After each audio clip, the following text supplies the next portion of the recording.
Look how just angry, really, Harry looks there at the back. You know, the others are trying to sort of put on very neutral expressions, but he looks angry and bitter. Everyone looks pretty unhappy, essentially, apart from, I dare say, Meghan. Look at the expression on her face. She seems kind of pleased, really, as if maybe she's got what she wanted. You know, there were people at the time who said, you know, perhaps that's what Meghan wanted. She's married into the royal family, she's got her prince, and now she's taking him back to America. Despite the whirlwind of drama surrounding Meghan Markle's relationship with the royal family, one steadfast ally emerged, Queen Elizabeth. In a series of unprecedented gestures, Her Majesty went above and beyond to welcome the American actress into the fold, creating a bond that many found surprising. But how did that relationship weather Meghan's criticism and public attacks on the monarchy? Here, I'll analyse key moments between the Queen and Meghan and reveal what they tell us about their relationship. Christmas 2017 was a pivotal moment for Meghan Markle, showcasing the extraordinary lengths the Queen would go in order to make her feel welcome into the royal family. Up until that point, no new members of the royal family had been invited to join until after they were married. But this was Christmas, several months before Harry and Meghan's wedding. So to invite her into the fold was very significant. In Harry and Meghan's Netflix docuseries, Meghan said, "I remember so vividly the first Christmas at Sandringham, calling my mum, and she's like, 'How's it going?' And I said, 'Oh my gosh, it's amazing. It's just like a big family, like I've always wanted.' And there was just this constant movement and energy and fun." And we heard this from Prince Harry too in a radio interview in Britain, where he talked about how Meghan had really found a second family and really felt extremely welcome. And obviously this is in huge contrast to what we heard from them later in the Oprah Winfrey interview and in the Netflix series. Now this is another important moment and another sign of the Queen welcoming Meghan. It's an engagement at Commonwealth Day service in March, which the Queen had made a point of inviting Meghan to, even though she wasn't yet married into the royal family. Again, it was unusual. Generally, people would have to wait until they'd married before they were invited, but it was the Queen's sign that you're ready. I think also it was a reference to Meghan's age and her maturity, that she felt, she's an established figure, she's an actress, she's not someone like Princess Diana or Catherine who was younger and less experienced. She really felt that here was someone who was ready to join the firm immediately. Now we turn to the big day itself in May 2018 at St George's Chapel, Windsor. At the time, the country was full of excitement and anticipation, but since then we've learnt about various tensions in the build-up to the big day. One of those apparently was over the menu, that there'd been some dispute over one of the dishes being prepared for the wedding banquet. According to Katie Nicholl of Vanity Fair, Meghan had been tasting the dishes, and one dish that was meant to be vegan, she complained smelt of egg.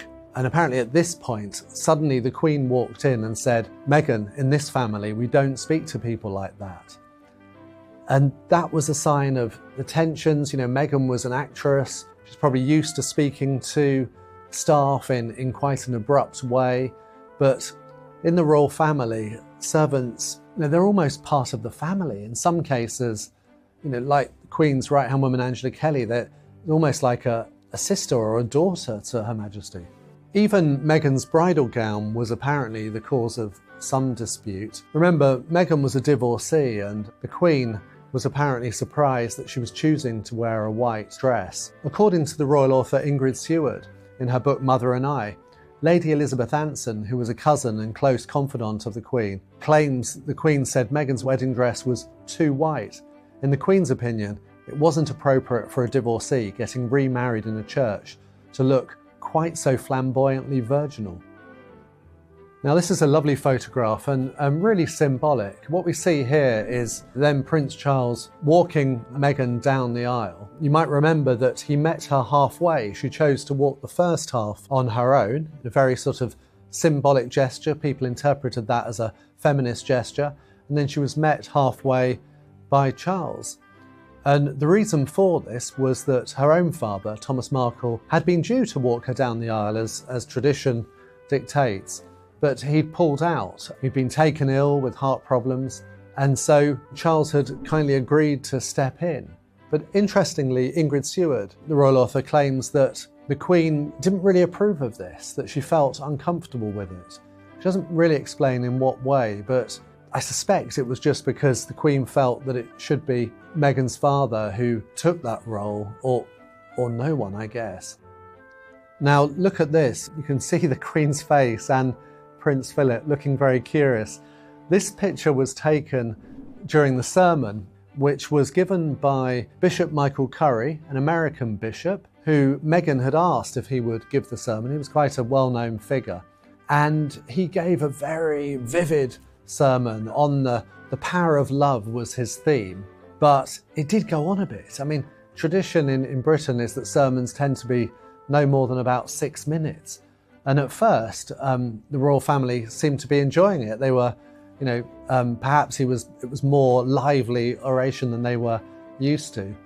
But then it started to drag on a bit. And then you saw them exchange glances with, I remember seeing Camilla at one point sort of grimacing slightly and exchanging sort of knowing glances. But here the Queen does look a bit fed up. It actually ended up going on for 14 minutes. So you can understand them getting a bit impatient. And certainly Prince Philip, I suspect, seems to be seeing the funny side. Ah, yes. Now this is the tiara, which looks beautiful there on Meghan's head, but it was, we later learnt, a source of some arguments. I think it was Robert Jobson who first revealed in his book that there'd been some real tensions about which tiara Meghan was going to wear. This was because it was the Queen's aide and right-hand woman Angela Kelly who was in charge of the Queen's jewellery. And the Queen said that Meghan could wear a tiara and gave her a choice, but the arrangements for choosing one had been quite difficult, and there seemed to be some argument over it. It wasn't quite clear. But then in Prince Harry's memoirs Spare, he confirmed it all. He said there had been a big row, and essentially it was because they felt that Angela Kelly was getting too big for her boots. She was not turning up. She was not agreeing to dates when they thought Meghan could see them. And it was a sign that, full of sort of bitterness really, that Harry felt that Meghan wasn't being treated as she should. That, everyone should show her great respect. And here was, a servant, as he saw it, who was just being quite difficult and obstructive. And it was one of those things that really sort of set a bad tone for the marriage and their relationship with the royal family. The thing about tiaras is they are quite complicated to wear, and you need to have a fitting first. In this case, Meghan wanted to try it on when her hairdresser was visiting. I think time was pushing on, and probably messages that got sent from her and Harry to the palace, annoyed Angela Kelly with their tone. So they certainly had difficulty arranging a date, and that seemed to be at the heart of the problem. Now here we are on the balcony at Buckingham Palace for Trooping the Colour, very soon after Harry and Meghan's wedding. And we can see how, yes, Meghan is behind William and Catherine, Harry there at the back, but, she's there centre stage, and this was her first taste of being a married woman in the royal family. Now here we have a very important day in the relationship between the Queen and Meghan. The Queen made a point of inviting Meghan to accompany her on a day of engagements in Cheshire. I think she thought it would be a great way to bond with a new member of the royal family and to show how important she was. The chemistry seemed to be great. You could tell that the Queen was making an effort. There she is laughing. They were watching various things happening that day, sharing jokes to one another. You can see Meghan probably making a joke there, and they were both putting an effort into it. I mean, what's striking to me as well is the outfits. You see the Queen there in her distinctive bright colour. I mean, look at it, it's almost neon. And then we see Meghan, who, as we later learned, she said that she'd been advised to wear sort of subdued colours, not to try and compete with the Queen. So we see that here. But overall, it was really a sign of the effort that the Queen was putting in. I mean, this was acknowledged even when Meghan had soon become disillusioned. She acknowledged the efforts that the Queen had made. For example, in her interview with Oprah Winfrey in 2021, she recalled, "The Queen, for example, has always been wonderful to me. I mean, we had one of our first joint engagements together. She asked me to join her, and I went on the train, and we had breakfast together that morning, and she gave me a beautiful gift, and I just really loved being in her company. And that gift that she mentioned there was these earrings, which you could see she was really enjoying wearing that day. And here we see Meghan getting out of the car as they arrived on their day of engagements, and you can see the blanket behind them. You know, as we know from the Queen with others, one of the signs that she had for really welcoming someone into her embrace was sharing a blanket. Now this is an image from the Queen's Young Leaders Awards ceremony, and it was with young people from all around the Commonwealth. And I've chosen it because it's a symbol of the efforts really that the Queen went to try to choose areas that she thought Meghan would enjoy working with. And she thought, as an American coming from outside, she would enjoy the chance to embrace the Commonwealth. The Commonwealth is something that was probably closest to the heart of the Queen. She felt very strongly about it, and she appointed Meghan and Prince Harry as ambassadors to it. And the whole thing ended up being quite sad, really, because at the time, Meghan and Harry thought it was wonderful. They were very keen to be involved. They had more than one role. But then later, like when they made their Netflix series, they had a long item about how sort of dreadful the Commonwealth was. They were associating it with imperialism and this type of thing. And it was a very negative view of the Commonwealth that, you know, would have really upset the Queen. And here we have a picture from Royal Ascot, which was an event of great importance to the Queen. She loved nothing more than Royal Ascot Week. We can see Harry and Meghan dressed appropriately there, and the keenness really on the Queen's face as she talks to Meghan, making sure she's okay, that she's enjoying things, presuming that the carriage drive was okay. And there was a day, I remember other members of the royal family didn't seem to be making such an effort perhaps with Meghan, but the Queen really was. So I think this is a sign of, even on a day where she's there just to relax and enjoy herself, she was making the effort to see that Meghan was happy. Now this is a really interesting picture. This is on Buckingham Palace balcony again. It was a centenary event of the RAF. But we can start to see tensions really. You know, you've seen how relaxed Meghan has looked in some of the previous photographs. Well, here she looks much more tense. I think the Queen was already aware of tensions behind the scenes between Meghan and Harry and William and Catherine. Apparently there'd been some petty arguments. There was one about presents at Easter or something like that. But I think it was news of these things was getting back to the Queen. But you can see typically she was ignoring this sort of thing. She was there putting on her usual straightforward, smiling, happy demeanour.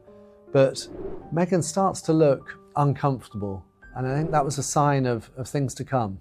We now know that about this time, the Queen had stepped in to try to help Meghan resolve her dispute with her father. You know, things had got very bad at the time of the wedding, and they had started to become estranged. And Meghan had asked the Queen's advice, and the Queen had said to her that she really should travel to Mexico and visit her father and try and speak to him. And if she can't speak to him or on the phone, then to write a letter. So eventually Meghan did this. She wrote a long letter to him. But according to her father himself, it just made things much worse. He actually found the letter quite insulting. But what it does show is the Queen realising the importance of Meghan's relations with her family, you know, and how it could be a running sore, that she saw the problems that it could bring. And that indeed it did bring. So she was very wise in that respect.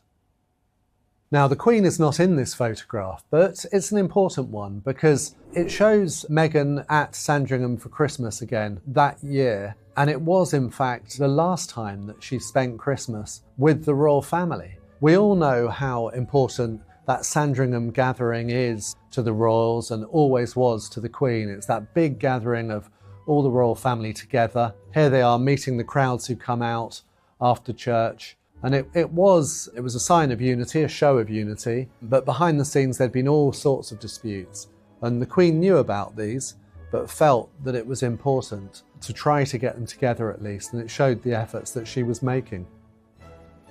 Now, this is a picture from the following year, 2019, which was probably the most important year of Harry and Meghan's time together in the royal family. We see them at an engagement. It was quite an important one. It was the 50th anniversary of the investiture of Charles as the Prince of Wales, and the Queen had gathered everyone together for this. You can see Meghan heavily pregnant with baby Archie. And it shows how she was still carrying out engagements, still invited to things, but it really was the beginning of the end. Now, this picture was taken a short while later, and it's at the Commonwealth Day service, which was always an important day for the Queen because of her love of the Commonwealth. We see Meghan at the heart of the royal family there. Yes, behind William and Catherine, but she's there with Harry, right with the senior members of the royal family. Remember that Prince Charles, as he then was, his vision of the future of the royal family was himself and Camilla, both his sons with both their wives. That's what he thought the future was. And the Queen Elizabeth, was happy to go along with that. So they all felt that Meghan was there. She was going to play a very important role in the future of the royal family. Now, this is a beautiful photograph. It's the official picture that was released after the birth of baby Archie. And you can see the Queen and Prince Philip coming to see him for the first time. They're pictured there with Meghan's mother, Doria, and the Queen was said to like Doria a great deal. She spent a bit of time with her at the wedding and after, and there she looks absolutely thrilled to be meeting her latest great-grandchild. People can forget, the affection that the Queen had for Prince Harry. He talks about himself as, a sort of favourite grandson, but there's no doubt that she cared about him deeply and would have wanted him to be happy. So she was pleased that he was getting married, would have been delighted that he's had his first child. And people have said that the Queen was sad that Meghan's family was fractured, that her father wasn't able to share in those moments. And we know that he still hasn't met his grandchildren. And of course, he still hasn't met his son-in-law, Harry. They spoke to each other on the phone several times, but he's never actually met him. And that's said to be something that the Queen was sad about. Now, in this photograph, you'll notice that there is no Meghan, but that's why it's significant that it was the Christmas broadcast by the Queen in 2019, and you can see photographs there of William and Catherine, their family, and of Charles and Camilla, and of Philip, but not one of Harry and Meghan. Now, you might say, this is not significant at all, there's only space on her desk for certain photographs. But Harry later made clear that he felt it was a real snub, and it was something that for him came to symbolise that he wasn't seen as important in the royal family. To me, it does seem very petty and is a reflection of what we saw throughout his memoirs, that it was just sort of petty annoyance at very silly things. In his book Revenge, the author Tom Bower wrote, "To Harry's fury, there was no photograph of himself, Meghan and Archie. The Windsors were airbrushing the Sussexes from history." Wow, now a few weeks later we have this. This is when we had confirmation that Harry and Meghan would be quitting as working royals. Royal bombshell, the front page of the Daily Mail said, and my goodness, it really was. Despite the Queen's efforts to find a way to keep them within the royal family and, make best use of their talents, they had made clear that they wanted to leave. They didn't want to be full-time royals anymore. They suggested some way that they could be sort of part-time royals and earn money. But, we had the Sandringham Summit and the events that followed, and the Queen was making clear that no, they couldn't combine money-making with carrying out royal engagements. Now, this is a very significant photograph because it's really the last one that we see of Meghan in the same picture as the Queen. By that point, Harry and Meghan were living in Canada, but they came back for certain engagements and for the Commonwealth Day service that we see here with the rest of the royal family. But look how just angry, really, Harry looks there at the back. The others are trying to sort of put on very neutral expressions, but he looks angry and bitter. Everyone looks pretty unhappy, essentially, apart from, I dare say, Meghan. Look at the expression on her face. She seems kind of pleased, really, as if maybe she's got what she wanted. There were people at the time who said, perhaps that's what Meghan wanted. She's married into the royal family, she's got her prince, and now she's taking him back to America, which is what we see here. So maybe that accounts for her expression. Indeed, Meghan said on Netflix in her series, "We had left Westminster Abbey, and then that was it. Of course it was emotional." She also said, "I never wanted to upstage or ruffle any feathers, so I just tried to blend in. But I wore a lot of colour that week. I thought, well, let's just look like a rainbow." And once the couple had moved to California, we had the infamous interview with Oprah Winfrey and all its bombshells. Here we see the Daily Mail's 3:30 a.m. front page with the details of that interview. And, my goodness, it really was a sensation. All the accusations against members of the royal family that Catherine had made her cry, these allegations of racism by unnamed members of the royal family. But when it comes to Queen Elizabeth, it's significant that Meghan didn't criticise her. Quite the opposite. She went out of her way to be positive, talking about how she'd been welcomed by the Queen, and talk at length about how much respect and affection she had for her. But there's no doubt that regardless of that, the Queen would have been deeply upset and shocked by this interview because it was so damaging to the institution of the monarchy. According to the royal author Robert Jobson, the Queen was mystified by their behaviour, calling it quite mad. She thought her grandson's judgment was being distorted by the influence of his wife because he was so consumed by his love for her. My colleague Rebecca English reported at the time that Harry and Meghan's actions over the subsequent years left the Queen feeling very low indeed. Nevertheless, the Queen invited Harry and Meghan to her Platinum Jubilee celebrations in 2022. And here we see Harry and Meghan at the service at St Paul's of Thanksgiving for the Jubilee. It was the Queen's record-breaking 70th anniversary of her reign. So it's a very important event, but it's significant that we didn't see any photograph with the Queen. I think she made a point of not wanting to be photographed with them anymore. Here they are outside St Paul's. I remember seeing some footage of them waiting for cars with other members of the royal family, and it looked like no one really wanted to talk to them, frankly. They weren't invited to join the rest of the royals on the balcony at Buckingham Palace, and they weren't invited to other events while they were there, so it was quite a brief stay. But nevertheless, it was also the time of Lilibet, their second child's first birthday, and it was said that Meghan very much hoped to get a photograph of Lilibet with Queen Elizabeth because Lilibet had been named after the Queen. Lilibet is the pet family name for the Queen that was used by her father and other very close members of the family. According to Harry, it was a tribute to his grandmother, the name, but for other people it was insulting. And in fact, the BBC reported that the Queen wasn't pleased about it, that she felt she hadn't been asked about it first, and that this was a cause of great dispute. Nevertheless, the fact is that the Queen wasn't pictured with Lilibet. She met her apparently, she visited Frogmore Cottage and said hello to her new great-grandchild, but didn't agree to any photograph being taken. Now that was the last meeting ever between the Queen and Meghan because the Queen died in September that year. Here we see Meghan at the funeral. What you might observe is those earrings, which we saw earlier that she was wearing on that happy, joyful day in Chester, where she'd been given those earrings as a gift. And here she's wearing them again in tribute to the Queen. Looking back through these photographs, the unprecedented steps the Queen took to make Meghan feel accepted into the royal family are clear. It is hard to imagine how the Queen felt about Meghan's later attacks on the monarchy. The Queen was her greatest ally, offering forgiveness and an olive branch where others didn't. Yet, without the Queen's guiding hand, it now falls to Meghan and the other royals to navigate their differences and find a way forward. I hope you enjoyed that. For more great royal videos, make sure you subscribe to the Daily Mail Royals YouTube channel.